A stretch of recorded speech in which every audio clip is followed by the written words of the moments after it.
Bonjour, bienvenue dans le podcast Danse avec le chaos. Je suis Doc La Luna. L'Inde, mon pays d'origine, m'a appris à danser avec le chaos, à faire des obstacles de la vie, des opportunités pour grandir. Après une carrière de médecin classique, je décide de quitter la blouse blanche. Je ne me retrouve plus dans les codes de notre société patriarcale, post-colonialiste. Les sujets qui me passionnent, se réapproprier les sagesses de son corps, de ses sens, de ses cycles, écouter les messages de son âme, incarner sa mission de vie et sa puissance, contribuer à partir d'un espace de guérison et d'alignement, être au service de la vie, déployer sa vision intégrative, incarner sa spiritualité dans ce monde. Ce sont des sujets que j'explore au quotidien avec les femmes de mon école, la Tribe Empowering School. Ce podcast pour moi, c'est un rendez-vous avec mon âme et avec toutes les âmes qui souhaiteront partager un espace de reconnexion, de célébration, malgré nos doutes et les temps incertains que nous traversons. Je vous propose de transformer le chaos qui fait peur en chaos créateur. Namasté.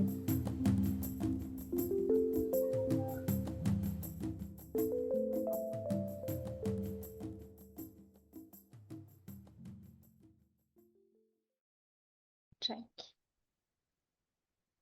Bienvenue dans ce nouvel épisode de Danse avec le chaos. Aujourd'hui, je me réjouis de vous présenter ma nouvelle invitée, Archena. Bienvenue Archena et merci d'avoir accepté l'invitation. Merci Nathalie de m'avoir proposé de participer aujourd'hui. Avec grand plaisir. Avant de vous dévoiler un peu plus sur notre invitée, c'est le rituel ici dans le podcast Archena. Je propose à chaque fois que j'ai un ou une invitée de nous faire une petite bulle de reconnexion à nous pour bien commencer ensemble. Est-ce que tu pourrais nous partager, toi, un de tes rituels ou pratiques, tu vois, qui dure 1 ou 2 minutes où ça te permet de rassembler tes idées, de revenir à toi et d'être pleinement présente? Ouais, moi il y a un truc que j'adore faire, c'est me connecter aux éléments Mmh. et j'aime bien le proposer aussi dans des séances. Du coup, je peux partir là-dessus si ça te va? Super. Ouais. Hem, du coup, je vais vous inviter à juste être où que vous soyez, yeux ouverts, yeux fermés, debout, assis, qu'importe, et on va faire un petit voyage, dans notre corps pour, nous rendre compte que la nature, elle fait partie de nous, que tout ce qui est dehors est aussi à l'intérieur de nous, et pour ça, on va découvrir ensemble les 5 éléments. À la base, le plus grand, le plus visible, c'est la terre, et la terre dans votre corps, vous pouvez le la sentir. C'est vraiment tout ce qui est de l'ordre de la structure, de la matière. Vous pouvez la sentir simplement en touchant, votre peau, en touchant, vos voilà, t votre corps. C'est tout ce qui vous permet de vous ancrer, d'être là. Prenez conscience de cette terre qui est solide, qui est forte, qui vous enracine.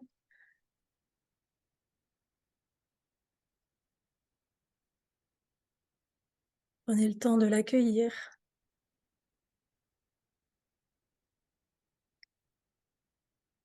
et on va naviguer vers l'eau.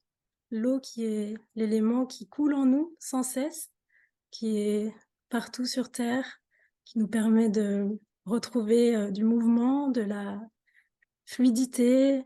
Elle est à la fois sur notre langue, tout le temps présente. Vous pouvez la sentir simplement en prenant conscience de ce qui se passe sur votre langue, là, maintenant. Elle est présente dans nos yeux à chaque instant et partout ailleurs. On ne la voit pas dans le corps, mais on sait qu'elle est là. C'est notre sang qui circule dans nos veines, c'est l'eau qui est dans nos organes féminins, dans tous nos organes sexuels. C'est vraiment un élément incroyablement puissant comme tous les autres, mais auquel moi j'accorde beaucoup d'attention et de gratitude. On a aussi le feu qui nous permet de ressentir la chaleur, qui nous permet de ressentir beaucoup de lumière. Si vous avez les yeux ouverts, vous pouvez vous rendre compte que si le feu n'était pas là, vous ne verrez rien. Et on peut le sentir aussi très souvent dans notre ventre, au niveau des organes digestifs. Le feu, c'est la passion, c'est le cœur qui bat, c'est tellement de choses qui nous portent, qui nous mènent à l'action. Ça peut être la colère aussi, ça peut être l'envie de changer le monde. Pensez à ça, imaginez ce feu en vous. Comment est-il en ce moment? Est-ce qu'il bouillonne? Est-ce qu'il est tranquille? Est-ce qu'il est en train d'exploser? Laissez-le s'exprimer. Et on arrive à l'air.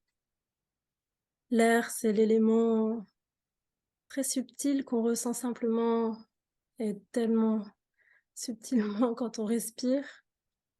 Il est là, il nous nourrit, il entre en nous sans même qu'on l'autorise.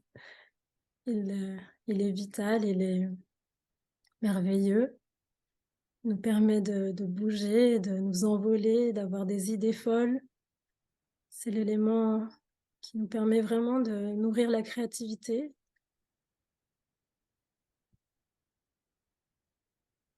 Sentez cet air qui circule, ou peut-être rendez-vous compte qu'il ne circule pas si bien que ça parfois. Et prenez le temps de peut-être inspirer, expirer profondément pour lui laisser sa place.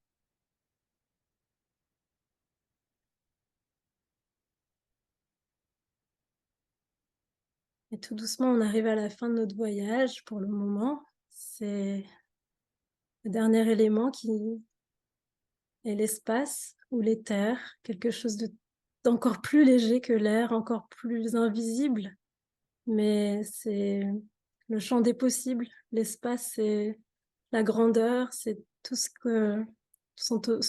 qu'on ne s'autorise pas, mais qu'on pourrait s'autoriser. C'est tout ce qu'on peut laisser être quand on prend conscience que tout le reste est là et circule ensemble et fonctionne ensemble et nous relie à cette planète, nous relie aux autres, nous relie aux animaux, nous relie aux plantes. On est vraiment tous constitués de ces 5 éléments. Et c'est très, très nourrissant de pouvoir de temps en temps dans la journée s'accorder ce moment, ou alors avant de se coucher, le soir, vraiment prendre ce temps de réaliser que tout est là en nous et qu'on peut cultiver tout ça, que c'est de notre écologie intérieure qu'on peut aussi agir pour une écologie planétaire. Prenez un petit moment pour revenir à vous et continuer votre journée telle que vous l'aviez démarrée avant que je vous invite à ce voyage. Merci. Merci. Je sais pas comment vous vous sentez là, mais moi, je me sens pleine, justement. Mm. Tu m'as permis d'allumer, justement, mes 5 éléments. Et c'est vraiment une joie de t'accueillir ici, dans Danse avec le chaos. Parce que je te suis depuis un petit moment sur les réseaux sociaux. Donc, tu as le compte et ton entreprise, Booming Ayurveda, plus précisément. Et, euh, et récemment, j'ai vu passer un de tes posts où j'ai senti la militante en toi, qui avait besoin de s'exprimer, notamment sur un sujet de l'écologie. Et là, je me suis dit, ah, c'est le bon moment, je vais lui proposer. Je sens qu'il y a quelque chose, là, il y a un feu qui se réveille, qui a envie de s'exprimer. Et comme on est à la tribe, beaucoup de femmes, justement, en quête de sens et dans cette envie d'aller explorer ces sujets qui nous touchent, notamment l'écologie, mais aussi l'art de prendre soin de soi, prendre soin des autres et de la planète. Et sous un prisme, on en parlait juste avant qu'on commence l'enregistrement, un prisme, moi, qui m'a sauté aux yeux ces dernières années. On a vécu des situations un peu particulières de confinement, où je me suis beaucoup interrogée sur notre système, qui, quelque part, est né du colonialisme, de l'esclavage et du capitalisme. Et du coup, j'ai à cœur d'interroger, de questionner, de rencontrer d'autres femmes qui, comme moi, ne sont pas originaires d'un pays européen. Et Parce que je me suis rendu compte, moi, par exemple, que je me suis beaucoup calée finalement sur le modèle européen. C'était mon idéal à l'époque où j'étais encore adolescente à Pondichéry et j'ai tellement idéalisé que ça m'a pris du temps pour déconstruire et décolonialiser pas mal de mes croyances. Donc voilà, je suis heureuse de t'accueillir ici, Archena. Et ma première question pour toi, ce serait qui es-tu? La question qui tue. Qui je suis? Bonne question. Je suis un être en évolution, je crois. En révolution même. Je préfère. Euh, je suis, si on prend l'angle de l'origine, en fait, je suis une femme sri-lankaise qui est née en France, euh, qui a grandi en banlieue parisienne en 93, qui a connu vraiment une vie tiraillée entre une culture tamoule très belle et en même temps très traditionnelle et très à l'ouest de du milieu dans lequel je grandissais. Et puis cette envie ouais, de ressembler aux autres personnes dans ma classe, d'être la bonne élève qui monte dans la société, etc. Et vraiment toujours en questionnement, tout le temps à éplucher des trucs, à me reposer des questions, à essayer de comprendre le pourquoi du comment. Et très vite, ouais, j'ai eu une casquette assez rebelle. Dès l'adolescence, en fait, ça m'a sauté aux yeux. Il y avait plein de choses que je comprenais pas, qu'on ne m'expliquait pas, qui me semblaient pas correctes. Et ouais, j'étais assez en conflit avec les personnes qui n'arrivaient pas à m'expliquer pourquoi. Et donc pour moi, c'est hyper important ça, de vraiment se dire on est dans un système NE, ouais, ouais, on est NAIT, mais on n'est pas obligé de tout accepter tel qu'il est. Enfin, il y a vraiment d'autres manières de voir les choses, il y a vraiment une, une façon de creuser qui est importante et qui est nécessaire aussi, quel que soit l'âge, quelle que soit la condition, quel que soit qui on est en fait. Et rien ne prendre pour acquis. En fait, je crois que c'est ça qui me qualifie le mieux. Ouais. Et par exemple, c'est quoi les sujets qui te touchent, qui t'ont toujours touché depuis cette adolescente rebelle à aujourd'hui, cette femme Hum, Je pense que les premiers, c'était ce côté où on nous pose des cadres et des limites, que ce soit pour des raisons religieuses, que ce soit pour des raisons culturelles, que ce soit pour des raisons euh, de l'ordre de la politique. Mhm. Et de dire, mais pourquoi ces trucs-là sont figés? Pourquoi ça peut pas changer dans le cours de l'histoire? Et pourquoi il n'y a pas une logique derrière? Enfin, peut-être que pour certains, c'est logique, mais pour d'autres, ça l'est pas du tout. Et en fait, c'est vraiment cette notion d'injustice, moi, qui me semble la plus frappante dans plein de domaines et contre laquelle j'ai envie de lutter, contre laquelle j'ai envie en tout cas, d'apporter ma voix Mhm. euh, pour, ouais, pour dire que oui, en tant que citoyen, en tant qu'individu, on a la capacité de dire les choses et de pouvoir faire bouger les choses. Et d'un côté, je suis contente d'être née en France parce que c'est quand même le pays de la Révolution française, quelque part. Donc, on Mhm. sait que le peuple est capable de bouger grandement les lignes et de faire porter sa voix. Et je trouve que c'est beau de réaliser que oui, plein de choses sont permises et possibles, qu'il n'y a pas il y a pas de limite en fait. Mhm. J'aime bien cette phrase et peut-être que ça te parlera, mais notre âme a forcément choisi de s'incarner à un endroit précis, avec des parents, une famille précise, pour vivre des choses particulières et pouvoir transformer ce qui a transformé, les injustices notamment, pour en faire Mm. quelque chose et contribuer pour le monde. Ça te parle? Ah oui, complètement, complètement. Ouais, ouais, moi je dis toujours que c'est l'enfant qui choisit ses parents et pas l'inverse. Ouais. Et du coup, ta contribution aujourd'hui, c'est quoi? Comment est-ce que tu contribues dans le monde? Quel est ton métier? Aujourd'hui, je suis praticienne en Ayurveda, toujours à côté de Paris, dans le 93. Mmh. Et ma manière d'agir, c'est vraiment déjà individuellement, de pouvoir aider les gens à mieux prendre en main leur santé, à mieux aborder leur quotidien. Je trouve que c'est important que chacun puisse se responsabiliser et ne pas juste être dans l'attente de, de tomber malade ou d'aller voir un médecin une fois qu'on est malade, mais plutôt de se dire, bah, en fait, au quotidien, chaque action que je fais a un impact sur moi, sur ma vie, sur ma santé, sur ma psychologie. Et ça, j'adore. Je trouve ça génial de pouvoir planter une petite graine à chaque personne qui vient me voir. Et c'est un bel échange à chaque fois. C'est magnifique parce que les personnes aussi partagent leur histoire, leur vécu et ça résonne. Il y a tout le temps des choses qui résonnent. Donc on grandit ensemble au final et je trouve ça très beau. Et l'autre chose que j'adore faire dans mon métier, c'est aussi de pouvoir faire des ateliers en groupe. Et moi, il y a deux passions un peu qui m'animent en ce moment parce que je crois que c'est toujours en construction. Et en ce moment, je suis beaucoup axée sur la cuisine parce que je trouve que c'est quelque chose qui rassemble. Venant d'une famille très vivante, très dans l'art de cuisiner, on a toujours eu des festins, même si on n'avait pas beaucoup d'argent. Et du coup, j'aime bien l'idée de rassembler les gens autour d'un atelier de cuisine ou de partager les bienfaits de la nutrition ayurvédique par ce biais-là.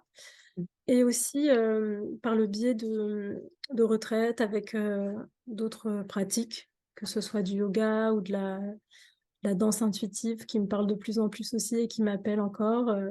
Donc ouais, je trouve qu'il y a plein de choses comme ça qui viennent s'imbriquer et nourrir à la fois les personnes, mais aussi le monde dans un sens plus large, puisque moi je pars vraiment du principe, un peu comme dans la méditation qu'on a fait au début, que plus on cultive notre être intérieur, notre monde intérieur, et plus on est capable de le partager et de rayonner et voilà, de pouvoir être et agir à l'extérieur.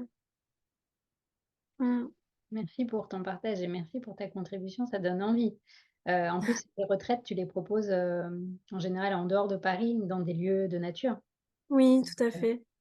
on se rebranche à la prise de terre, quoi, en fait. Oui, ouais, ouais, je pense qu'il faut un peu s'extirper pour pouvoir vivre ça, effectivement. Yes. Tu as toujours été praticienne en Ayurveda ou est-ce que tu as fait d'autres métiers avant? Non, pas du tout. J'ai fait une carrière justement chez les Tamouls. Il y a trois métiers phares, c'est ingénieur, docteur ou avocat.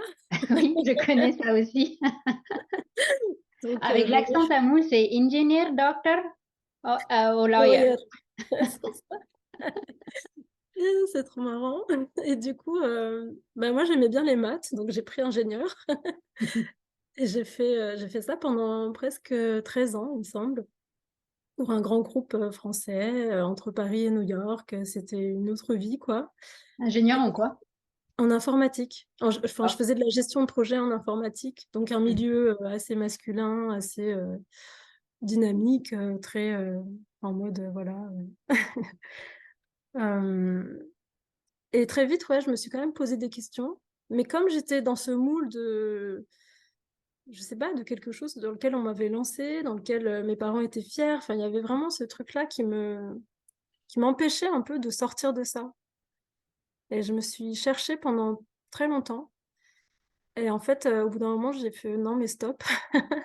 Et donc, j'ai voyagé. Je me suis dit, allez, je pars. Donc, j'ai pris mon sac à dos et je suis partie. J'avais déjà quand même, c'était quand? 2015? Ouais, j'avais déjà 30 ans, 30 ans passés. Donc, C'est la donc ouais, crise c'est de ce la qui m'a... 33 ans, là, c'est ça? Ouais, c'est ça, exactement. Et ça m'a fait un bien fou, en fait, de voir d'autres modes de vie, de voir d'autres pays, de voir d'autres gens, de voir la Terre autrement. Mmh. Parce que, ouais, enfin, vraiment, j'ai fait des trucs hyper chouettes, comme allant du tout au tout. J'étais dans des fermes au Costa Rica, dans des lieux spirituels un peu, beaucoup même en Inde. J'étais voir de la famille au Sri Lanka. J'étais juste sur des plages, à rien faire pendant des mois en Thaïlande ou au Nicaragua. Enfin, vraiment des espaces très luxuriant en termes de nature Mm. et très déconnectant. Et justement, ça m'a pas déconnecté, ça m'a connecté à moi Ouais. et au monde et à la réalité de ce qui me plaît et ce que j'ai vraiment envie de faire, quoi. Mm. Mm. C'est quoi qui t'a donné le courage de lâcher? Parce que tu as quand même lâché, bah, ça me parle aussi, hein. Mm. Un métier entre guillemets, de rêve avec tout qui était tracé et parce qu'il y a beaucoup de femmes qui nous écoutent qui sont dans cette phase de transition. Comment est-ce Mm. que tu lâches la sécurité financière et le regard des autres, de la famille? Comment tu as fait toi? Ben, je savais que j'étais pas à ma place. Et surtout, mon corps m'a un peu parlé parce que pendant plusieurs mois, j'avais vraiment des maux de ventre horribles alors que bah voilà, je commençais à manger mieux, etc. Mais je sais pas, je sentais que mon corps, il était pas bien, quoi. Mmh. C'était intérieur. J'avais ce truc où j'étais complètement à côté de la plaque. Je me disais, mais j'ai tout. J'ai un boulot de rêve, j'ai un salaire de rêve, j'ai un appart de rêve. Tout est génial, mais en fait, non, quoi. J'ai pas envie de vivre comme ça toute ma vie. C'est pas nourrissant du tout, en fait. Mmh.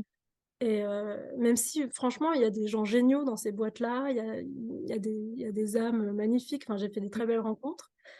Mais malgré tout, c'est un contexte et surtout moi, j'ai pris du recul aussi sur l'impact de ce monde-là. Enfin, moi, j'étais dans la finance en plus, donc des choses où, oui, il y a des beaux projets, mais il y a aussi beaucoup de désastres et Mmh. de Incohérence? destruction.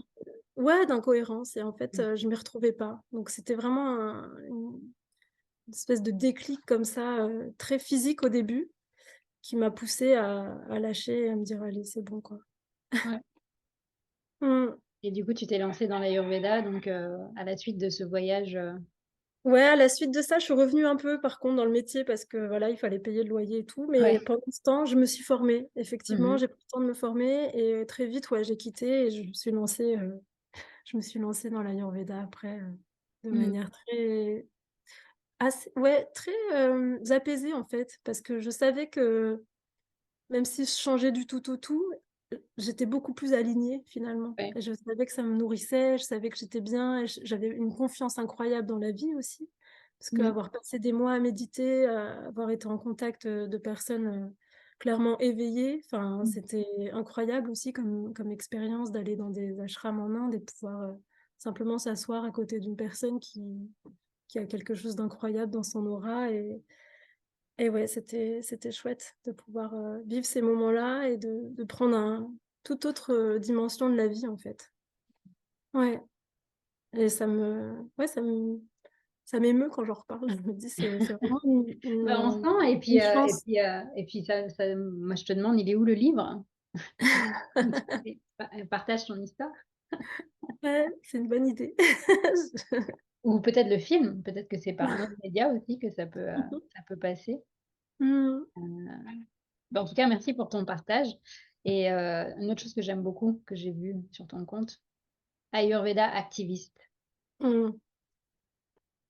Parce que pourquoi ça m'interpelle et moi j'ai envie d'aller dans ce sens et de te questionner sur ça, c'est parce qu'aujourd'hui dans, on va dire, l'industrie du bien-être, en Occident, c'est vrai qu'on voit passer partout yoga, méditation, Ayurveda, c'est pour prendre soin de toi et puis moi, il y a un côté greenwash qui me dérange un peu, en mode, tu questionnes pas le système, mais par contre, tu prends soin de toi. Tu peux aller te faire masser de temps en temps. Tu vas en Inde, au Sri Lanka, te faire des cuirs ayurvédiques, mais tu reviens et tu reviens bosser. Et tu arrêtes Mmh. de te plaindre parce qu'en plus, tu es parti faire ta cure ayurvédique. Ça, il y a un peu ce côté-là qui me dérange et du coup, moi, ce que je sens chez toi, c'est qu'il y a aussi le oui, bien sûr qu'on prend soin de nous, on aligne notre corps, notre esprit, nos émotions, notre cœur, mais quand il y a quelque chose qui va pas, il faut le dire, en fait. Il faut poser nos limites. Est-ce que je me Mmh. trompe? Est-ce que ça te parle?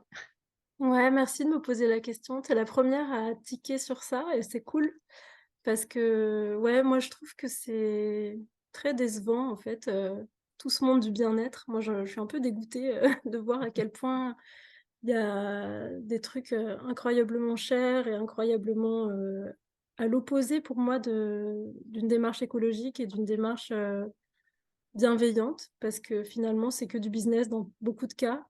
Même si je dis pas que faut pas gagner sa vie en faisant ça, hein, moi c'est ce que je fais aussi et c'est plus dans la manière de le de le vivre en fait.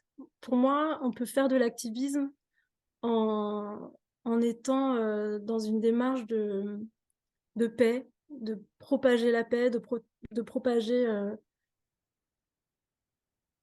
une sorte de... Comment dire? J'ai perdu mon fil. Une sorte de paix, De... de pleine présence, de Oui, sérénité, tout en ouais, étant dans sa vérité. Je sais pas. oui, oui. En fait, parce que souvent, j'ai voulu mêler ces deux mots, parce qu'à la fois, il y a pour moi le côté Ayurveda, c'est-à-dire comprendre la vie, aller questionner la vie. C'est Mm. vraiment ça pour moi, l'Ayurveda. C'est des sages qui n'ont fait que ça, qui n'ont fait que observer la nature, essayer de comprendre comment ça marche, essayer d'adapter ça à leur quotidien, de tester, de se tromper, de revenir et vraiment de faire cette espèce d'exercice continu pour pouvoir voilà, être en pleine harmonie, en pleine gratitude, en pleine connexion avec ce monde. Et en même temps, le côté activisme qui pour moi est essentiel dans sa vie de tous les jours et que tout le monde est capable de faire parce que aujourd'hui, quand on prend les activistes, on voit Greta Thunberg, on voit des personnes très masculines et blanches dans le milieu français, on va dire, quand Mm. on prend les réseaux sociaux là. Et, et en fait, je trouve que la question est toujours biaisée, on l'adresse pas de manière globale, alors que pour moi, de l'activisme, c'est chacun prend aussi sa part sur bah, pourquoi le monde est comme ça et qu'est-ce que moi, à mon niveau, je peux faire et avec mes ressources, en fait. Mm. Et aussi de se permettre bah, de réaliser, enfin de se permettre de dire tout haut que le monde tel qu'il est, il est pas correct dans la manière dont on l'a construit et de revenir à cette capacité de déconstruire déjà pour soi et aussi pour les autres. Et c'est pour moi, ouais, c'est hyper primordial que chacun puisse cheminer vers ça et se rendre compte qu'on a ce pouvoir en nous, en fait, d'aller Poser notre voix, notre vérité et hum, de contribuer chacun à sa manière en fait. Ouais, on n'est pas tous des Greta Thunberg ou. non, c'est ça, on n'est pas obligé d'être ces gens-là, on n'est pas obligé d'avoir enfin voilà, on n'est pas obligé d'avoir la science infuse sur ces sujets-là, on n'est pas obligé de croire tout ce qui se dit, mais simplement de se questionner sur soi, sa manière de vivre, d'où on vient, le monde dans lequel on vit, et de se dire, ben, tiens, moi, qu'est-ce que j'ai envie d'apporter, comment je pourrais le faire avec mes ressources, avec ma capacité actuelle et avec là où j'en suis. Mm. Et ça peut être par de la poésie, ça peut être par de la danse, ça peut être par de l'humour, ça peut être vraiment hyper varié et hyper positif et hyper beau et hyper constructif et hyper bienveillant. C'est pas obligé d'être des pavés Mm. dans des magasins ou des trucs comme ça. Enfin, et ça aussi, enfin, chacun le fait à sa manière. Ouais, Et pour moi, il y a vraiment ce truc-là de se dire, bah oui, on peut tous être activistes en vrai. ouais. Bon, en tout cas, ouais, tes messages sont toujours inspirants sur tes réseaux sociaux. Et là, j'en prends un en particulier, celui qui je l'avais beaucoup aimé parce que ça permet justement de prendre du recul sur les injonctions qu'on peut retrouver aujourd'hui et notamment dans l'écologie. Et je sais que des personnes mm, me questionnent. Le fait que je prenne l'avion, je vis en Guadeloupe, ma famille vit en France et une autre partie de ma famille en Inde. Et tu disais très justement, l'écologie n'est pas une question de prendre l'avion ou pas. Ouais. Euh, le poste commence comme ça. Après, il y a d'autres sujets que tu vas déconstruire justement. Et je trouve ça intéressant pour toi. Pourquoi c'était important de poser ça? Ouais, parce qu'en fait, moi, je regarde pas mal de choses sur l'écologie, des bouquins, je regarde un peu dans les librairies quand je traîne, j'aime bien feuilleter tout ça.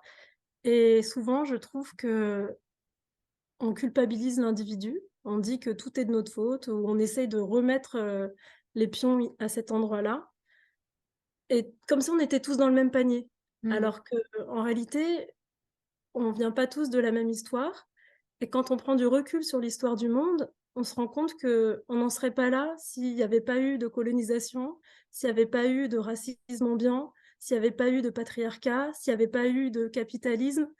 Et ces sujets-là, ils sont rarement abordés par ces personnes-là parce qu'elles ne veulent pas remettre en cause ces sujets-là parce qu'elles en font sûrement partie. et que ce serait se tirer une balle dans le pied et qu'en Je pense qu'elles réalité, sont on même pas va conscientes, en fait, mais au-delà de... Moi, je oui, pense qu'il y a une parce que ça majorité de fait pas partie de personnes, leur quotidien. ouais, c'est devenu la norme. Oui, oui et en fait, tout le monde ressasse là-dessus Mmh, et je pense que ça fait clairement au moins depuis les années 70 que c'est hyper, ouais. voyant tous ces problèmes et que ça a émergé et qu'on n'arrête pas d'en parler. Mais bon, ça fait quand même 50 ans et il se passe pas grand-chose de plus.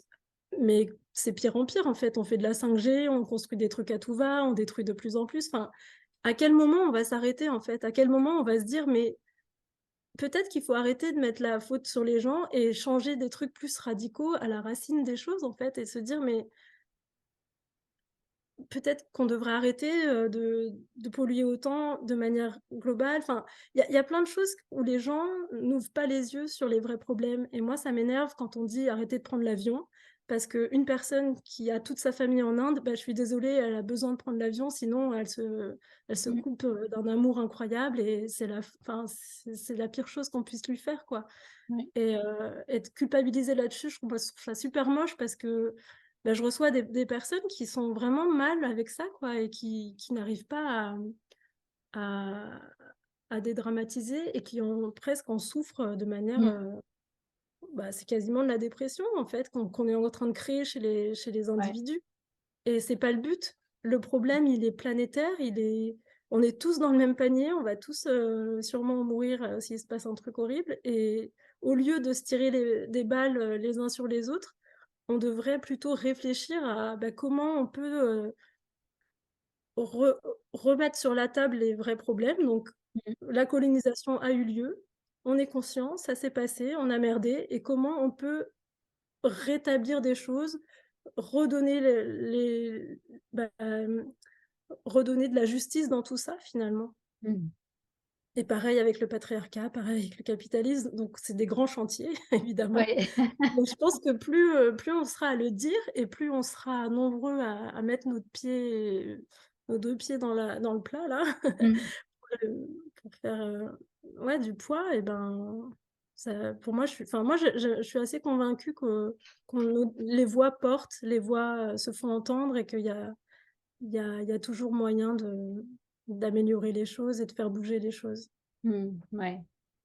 C'est un beau message d'espoir, activiste et ouais, moi, ça me parle complètement, hein. Dans mon livre «Devenir sa propre médecine», je parle de que c'est urgent qu'on mette en lumière les dragons de notre histoire personnelle, mais aussi de l'histoire de l'humanité. Parce que, par exemple, en médecine occidentale, on parle pas de comment est née cette médecine à travers les progrès qui ont commencé après la colonialisation, les découvertes du Nouveau Monde, les génocides des peuples premiers, l'esclavage et tout ce qu'on a infligé comme torture, notamment aux esclaves, pour aller expérimenter et comprendre un peu plus le corps humain. Mmh mh. Donc c'est dans l'ADN de la médecine occidentale et même si elle a fait plein de progrès et merci, heureusement qu'elle existe, Ouais. intrinsèquement, elle se met en posture haute par Mmh. rapport aux autres sagesses ancestrales. Là où pour moi, il faudrait que ce soit à égalité, Ouais. qu'il y ait une vraie intégration de toutes, les approches, toutes les visions du monde et moi, c'est là, à cet endroit-là, que j'ai vraiment cette sensation qu'on a besoin de mettre les choses en lumière. Parce que tu vois, pendant les confinements, on n'a pas vu dans les médias classiques, faites-vous des rituels avec, de Ouais. l'huile, des rituels ayurvédiques, en fait, pour renforcer notre immunité. Pourquoi? Pourquoi est-ce qu'en Ouais. plus de ce qui était préconisé, on n'a pas proposé d'autres choses? Mmh. C'est, Complètement. mmh. Ouais, c'est pas correct. En tout cas, il y a cette hiérarchie encore, donc je pense que Mmh. c'est important que des personnes comme toi, comme moi, on parle de ces sujets-là pour que ça fasse tache d'huile et qu'après, on soit de plus en plus nombreux à mettre en lumière Mmh. ça. Oui, ouais, complètement. Mmh. On arrive déjà à la fin du podcast, donc à chaque fois, je vois pas le temps passer, hein. Oui, c'est clair. Mais en tout cas, un grand, grand merci à toi pour, ce temps d'échange, et comment on fait pour te trouver, pour te suivre? Pour te suivre, je vais mettre les liens vers, tes réseaux sociaux et ton site, mais qu'est-ce Mmh. que tu proposes? Bah, là, j'ai lancé une, plateforme en ligne qui est encore toute toute jeune sur laquelle, j'ai envie de justement de poster, des rituels, des petites recettes, des choses que les gens peuvent faire de chez eux, Mmh. pour pouvoir, voilà, ça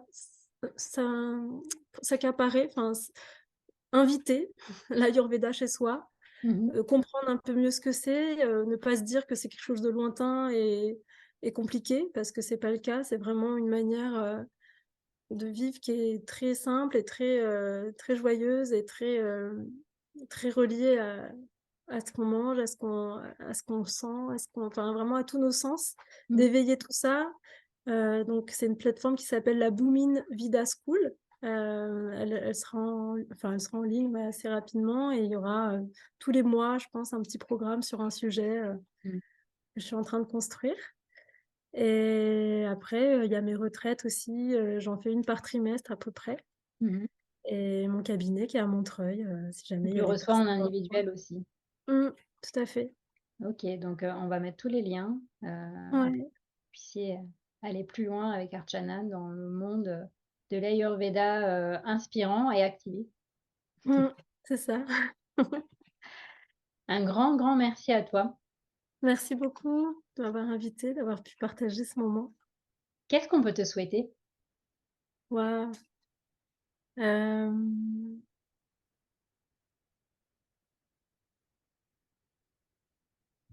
de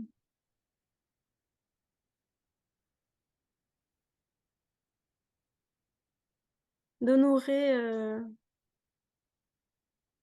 d'honorer le silence parce que parfois j'ai tendance à être très feu et ça m'emporte pas mal et j'adore. Mais c'est vrai qu'honorer le silence, c'est magnifique et c'est là que je me ressource beaucoup donc de vraiment honorer ça et je pense que c'est le meilleur truc qu'on puisse me souhaiter. Ça marche, eh ben, on va le faire. Merci, Merci, à bientôt. à bientôt. Si vous avez aimé cet épisode, s'il vous a fait du bien, n'hésitez pas à liker, commenter, vous abonner sur votre plateforme d'écoute ou sur YouTube. Et n'hésitez pas à partager aussi. Peut-être que vous avez des personnes autour de vous à qui ça fera du bien. C'est grâce à vous que j'espère ce podcast pourra toucher toutes les personnes qui ont envie d'œuvrer dans ce nouveau monde qui va naître du chaos. Merci.